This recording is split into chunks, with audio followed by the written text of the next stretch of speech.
नमस्कार दोस्तों, मैं दीपक गोठी। आज मैं आपसे मिल रहा हूं, लेकिन घटना जो है वो बहुत ही विचलित करने वाली है।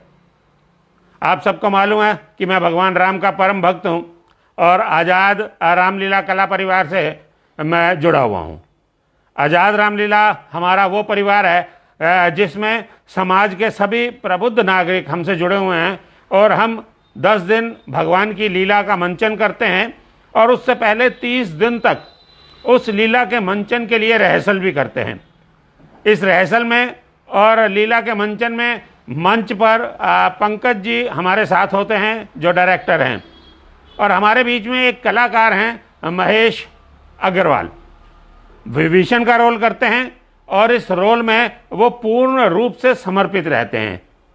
भगवान के चरणों में उनकी आस्था है, लेकिन मेरा ये मानना है कि जो लोग भगवान के जितने निकट होते हैं भगवान उनकी उतनी ही परीक्षा लेते हैं। तो इस बार कोविड की इस महामारी में हमारे कलाकार महेश गोयल भी फंस गए। एक ऐसी घटना घटी कि जिसने मन को विचलित कर दिया। महेश गोयल की बिटिया हैं 12 वर्ष की, उन्हें कोरोना हो गया। शाम को 7 बजे मोबाइल की घंटी बजती है, उठाने पर उधर से आवाज़ आती है, भाई बिटिया की तबीयत बहुत ख़राब है। डॉक्टर ने दोपहर 12 बजे इंजेक्शन के लिए कहा है और तब से मारा फिर रहा हूँ, कहीं से इंजेक्शन नहीं मिल रहा। भाइयों दोस्तों, मेरी कुछ मदद करो। ये गुहार थी उस बेबस पिता की जो अपनी बच्ची को बचाने के लिए हर संभव कोशिश कर रहा था। शाम तक इंजेक्शन का इंतज़ाम नहीं हुआ। इंजेक्शन टॉक्सी लाइमोजिब 800 mg, हर जगह ठोकरें खाने के बाद, हर केमिस्ट की दुकान का दरवाज़ा खटखटाने के बाद, जितने दोस्तों का सर्कल था सब ने अपनी पूरी जान लगाई और ऐसे ऐसे व्यक्तियों के पास पहुंचे जो उस ऑक्सीजन इंजेक्शन को मुहैया करा सकते थे। उन्होंने रूप से विचलित हूं, इसलिए बार बार बोलने में मुझे तकलीफ हो रही है कि एक ऐसी बच्ची हमारे हाथ से निकल गई 12 वर्ष की, जिसका पिता बेबस था। वो कुछ नहीं कर सका, उसके सामने उसकी बेटी तड़पती रह गई। एक ऐसा व्यक्ति भी मिला जिसने 400 mg का वो इंजेक्शन मुहैया करवा दिया। इंजेक्शन लेके डॉक्टर के पास पहुंचे, रात के 11 बज चुके थे। डॉक्टर ने कहा कि सुबह का कहा हुआ है, 12 घंटे बाद ला रहे हो, ये अभी नहीं लगेगा। डॉक्टर ने उस इंजेक्शन को अपने पास रख लिया और बच्ची तड़पती रही। आखिर उसके बाद 400 mg का इंजेक्शन जो था, डॉक्टर ने ये कहकर ये नहीं लगेगा और डॉक्टर साहब चल दिए। अब डॉक्टर तो डॉक्टर है, उसके पास बहुत पेशेंट हैं, शायद वो, मैं उन पर ब्लेम तो नहीं लगाऊंगा, लेकिन ये कहूंगा कि शायद मानवता दम तोड़ रही थी और डॉक्टर भी बेबस था। मेरे साथ लाइन पर मेरे रामलीला के साथी पंकज जी हैं जो इस दुखद घटना के साक्षी भी हैं और पर्यायवाची भी हैं, और इसके साथ साथ इंजेक्शन ढूंढने में सबसे ज़्यादा मेहनत करने वाले व्यक्ति भी हैं। मैं उनसे बात करूंगा कि आगे वो बताएं कि डॉक्टर ने क्या किया और क्या क्या प्रश्न इनके दिमाग में उठे। तो पंकज जी, आप मुझे बताएंगे कि डॉक्टर ने उसके बाद क्या किया। जी, खबर ऐसी है कि 8 बजे मेरे पास फोन आया था और मुझे बोला गया कि टॉक्सिलिजुमैब जो इंजेक्शन है इसका अरेंजमेंट करना है, बहुत अर्जेंट है।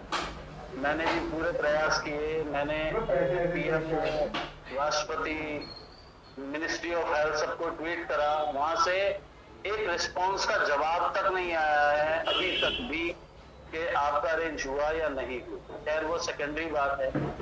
उसके बाद मेदांता में मेरी भतीजी है, उसके थ्रू मेरे को कोई नंबर मिला ग्रीन पार्क का, आवाज़ थोड़ा तेज बोलें। जो डिस्ट्रीब्यूटर है इस इंजेक्शन के, ग्रीन पार्क का एक नंबर मिला मुझे। मैंने उनको फोन किया तो उन्होंने मुझे ये बोला कि ये इंजेक्शन अवेलेबल नहीं है और गवर्नमेंट की गाइडलाइंस है कि इसको सिर्फ गवर्नमेंट ही लेगी, प्राइवेट फर्म बेच ही नहीं सकती। उसके बाद मैंने सिप्ला कंपनी को फोन करा, जो सिप्ला कंपनी जो इसको मैन्युफैक्चरिंग करती है, सिप्ला कंपनी की रिंगटोन ही ये है। फोन उठाने की बात बहुत दूर है, फिर सिप्ला कंपनी की रिंगटोन ही ये है कि रेमडेसिविर और टॉसिलिजुमैब का इंजेक्शन के लिए हमें फोन ना करें, सेंट्रल गवर्नमेंट के ऑर्डर हैं, ये सिर्फ गवर्नमेंट के अंडर में ही बिकेगी। और जब कहीं से भी इंतजाम नहीं हुआ तो 11 बजे के करीब मेरी उनसे 10 बजे के करीब बात हुई कि इस इंजेक्शन का सब्स्टिट्यूट मिल रहा है। सब्स्टिट्यूट का नाम लेके जब डॉक्टर के पास जाया गया तो डॉक्टर ने बोला नहीं, सब्स्टिट्यूट नहीं लगेगा, लगेगा तो यही इंजेक्शन लगेगा। ये बात है 10 बजे की।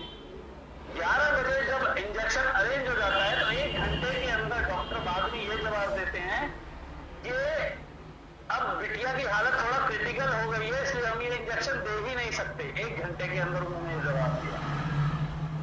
उसके बाद सुबह खबर आती है कि वो बच्ची इस दुनिया में नहीं रही। अब प्रश्न ये उठता है, अगर सरकारी हॉस्पिटल में वो बच्ची थी, चाचा नेहरू हॉस्पिटल में, जब गवर्नमेंट डॉक्टर को ये पता था कि ये इंजेक्शन सिर्फ गवर्नमेंट के थ्रू ही मिलेगा, तो एक बाप को वो इंजेक्शन का नाम देकर क्यों दर दर भटका रहा था वो डॉक्टर?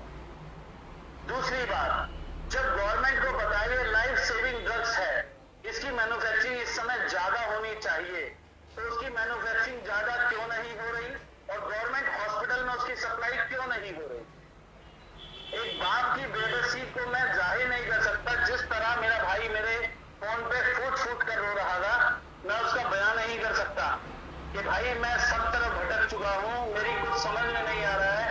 एक से एक बंदे को हम फोन कर चुके थे, मतलब नेताओं के जो साथ के लोग हैं उनको भी फोन कर चुके थे, लेकिन किसी के पास से पॉजिटिव रिस्पॉन्स नहीं था।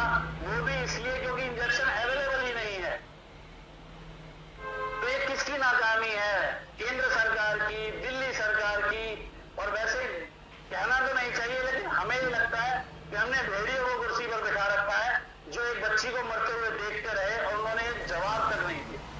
पंकज जी, आपकी भावनाएं जो व्यक्त की हैं ये बताती हैं कि पिता कितना मजबूर था अपनी बेटी को बचाने के लिए और दोस्त कितने मजबूर थे अपने साथी की मदद करने के लिए, लेकिन कहीं कुछ नहीं हो सका और बाप के सामने बेटी ने दम तोड़ दिया।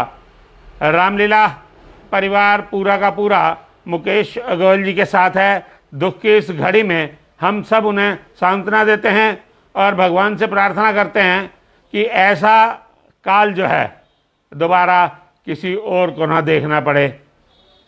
अभी इतना ही, फिर मिलते हैं।